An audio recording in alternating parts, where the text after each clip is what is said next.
Hi everyone, I'm Dr. Zia, a clinical psychologist specializing in transgender care. Welcome to my channel. Today I want to talk to you about why you want to actually confront some of your fearful little baby steps head on versus waiting until you think there's going to be a better time.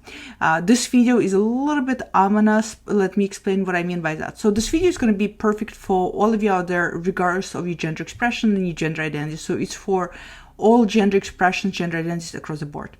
This video is very good for people who are just starting their transition, or for people who are in the middle, I would say, in their transition. And those of you who are thinking about things, you want to do things, and your chances are engaging in doing those things, but you're doing a lot of the things in hiding, or you're not fully showing yourself to people around you because you are afraid. So this video is going to be instrumental for all of you that fall into this category. Let me elaborate a little bit more.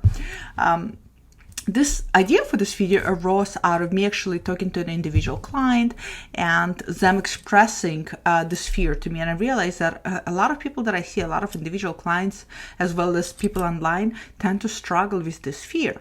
And oftentimes it is a fear of being judged. It's a fear of how others are going to respond. It is a fear of not being accepted. It is a fear of not being validated. It is a fear of not being seen. To explain even more, this fear tends to come for you guys when you are in a position where you want to do something. So maybe you want to share your pronouns, or maybe you want to share a particular gender expression via clothing, or maybe you want to share your voice or the way your voice sounds.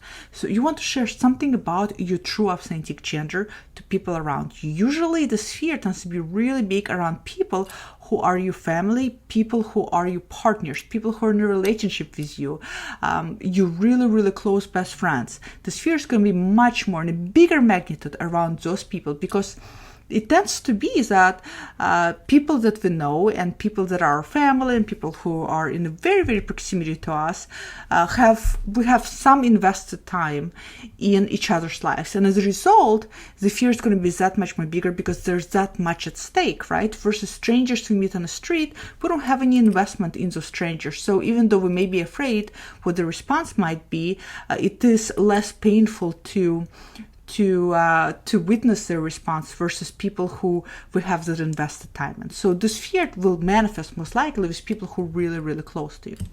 And a lot of times I see this. Those of you who are starting to transition, I see that in a lot of you people. What I see is this: you want to, let's say you already maybe came out to your partner, or you came out to your family, and now as you came out, you also want to do more. So you want to maybe put on particular clothing, or maybe you want to sound in particular way, you want to share your pronouns, and you're afraid.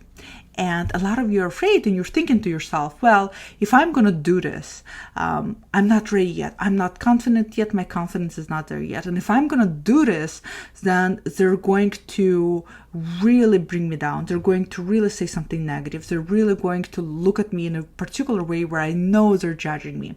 Same thing with people who are kind of like in the mid-transition. There's this fear of doing more in your relationship situation. There's fear of doing more in your situation around your peers and your friends, because you're thinking the same thing. If I'm going to do this, then I'm going to be judged. Then I'm going to be laughed at. Then they're going to put me down. Again, a lot of these fears are all of these negatives that we tend to think in our heads.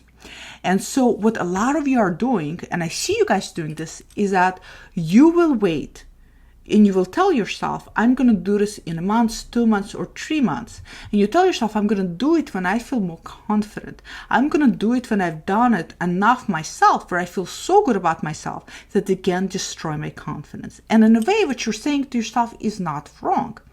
But I would like to recommend something else, and I would like to use a metaphor. You guys know I'm famous for metaphors. I love metaphors because they make such a clear picture. So I want you to think about your transition. Whatever it is for you.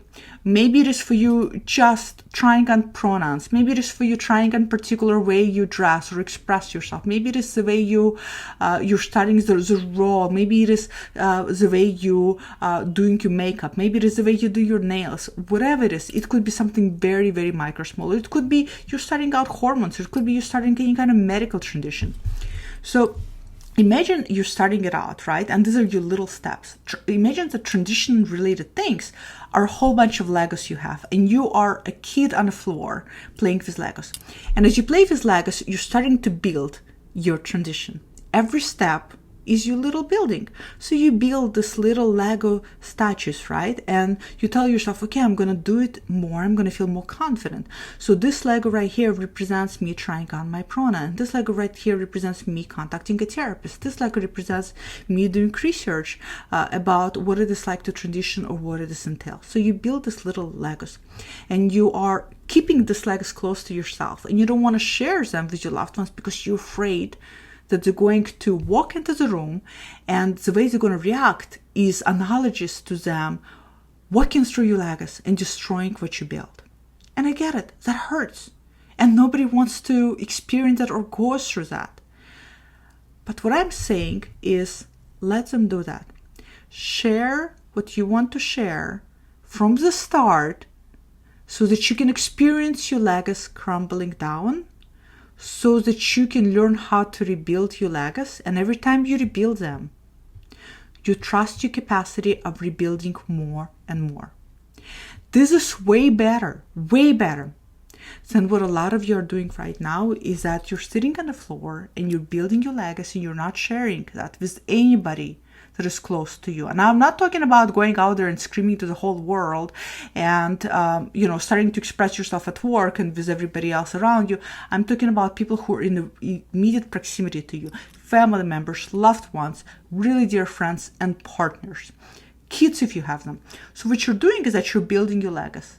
And you're building them and you're building them and you're telling yourself, I'm not going to show anybody what I'm building because I'm afraid they're going to judge it. I'm going to share what I'm building when it's going to be a really big castle, and then I'm going to wow them with what I build.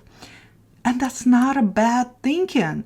But in this type of scenario, it doesn't work like that, because what's going to happen is that you're going to build this castle, meaning you have done all these little transitionary steps underneath in secrecy, and you feel really good, and you're starting to really affirm to yourself who you are, and you're starting to feel wonderful. And then what's going to happen is that you're going to share it with your loved ones, and they're going to come in, and what if, God forbid, what if they are not receptive? What if they pass judgment? What if they say something that is awful and hurtful? Then they will go ahead and walk through and break the entire castle that you had built. And that's a lot of pain, and that's a lot of hurt. So it's better if they walk and they break down the initial little statue versus a really big castle, because at least you just started out, and you can tell yourself, okay, I just started out. At least I know where they stand. So now I can be that much better at rebuilding that, versus building this whole castle up and sharing with them, look guys, look what I have done, look all the steps I've taken, look how sure I am, and then risking them demolishing it all down. That would hurt so much more. And that type of demolition is really, really going to impact your confidence, and I don't want you to deal with that. So this is why I recommend at the outset with your family and loved ones to start sharing little baby steps that you're engaging in, even though you're really terrified and you're afraid of how they're going to respond, because it's going to help you. It's going to help you to be stronger in building your own castle, because you not only going to know how they're going to respond or where they stand, but you're also going to get that much better at rebuilding. And every time you rebuild, you affirm to yourself how you feel, versus again building the whole thing up and then walking in and just demolishing it all down. Now, I'm not saying that it's going to work for all of you. Some of you will build it all up, and some of you will share it with people around you, and they will not demolish it. Nonetheless, I think it's better.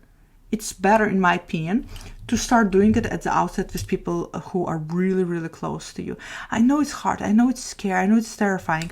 It's a lot of times what's even more terrifying is not what people say, it's how they can look at us, right? It's the ways they can look and the looks they can give, the way their eyes can just stare and the way their eyes can touch judgment that can be non-verbally so much more powerful than a verbal outburst. So I really recommend for you guys, if you are at that stage and you're afraid to share your triumphs and you're afraid to share your little steps you're taking, I say go ahead and share them. Learn who are there to be on your side. Learn how to find other support system and learn how to rebuild your little castle. Don't wait until your castle is really high. Do not take that risk for them to demolish your castle, because it's going to hurt. And I think it takes a very strong individual not to get hurt by somebody demolishing their castle. It just takes a lot. And I personally not as strong. I get hurt when people demolish things that I build. It is always painful no matter how confident we feel. So this is my 2 cents. This is my recommendation. Comment below. Let me know if you've been in that boat, if you had those moments when you actually felt like you built a castle out of Legos and then felt confident now to share with loved ones. And when you did, it felt completely all demolished, and how painful it hurt. And how did you deal with that? What did you do? Comment below, share, because I love reading your comments. Hopefully this was helpful, and I'll see you guys all next time. Bye.